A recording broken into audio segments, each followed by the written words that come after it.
So now what are the different elements of the reinforcement learning? One of the element which we have already looked at is an environment. So environment is nothing but the surroundings in which the agent operates, right?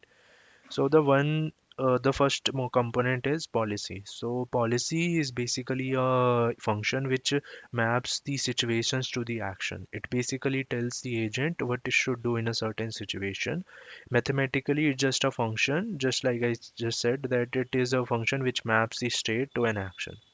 So the second component is reward signal. Reward signal is a numerical value which is given by the environment when an agent performs a certain action in a certain situation.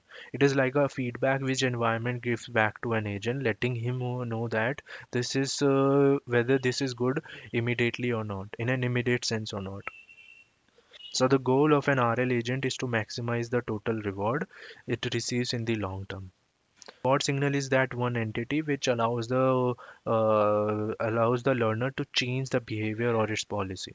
So the value function is opposed to the reward signal is a quantity which quantifies in a long term how a particular situation is good for an agent. So if you are in a particular situation, how much reward you can accumulate from there. So roughly speaking, the value function is basically gives you the long-term perspective, whereas the reward signal gives you the how good a particular action in a particular state is in an imminent sense.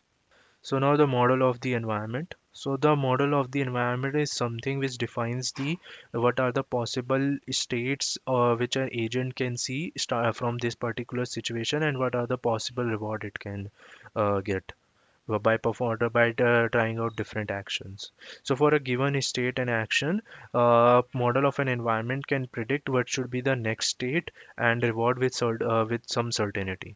So it is a probability distribution. However, in so many cases or many complex cases where the model of the environment is hard to acquire, that sense we have model free RL algorithms which does not require the model of the environment.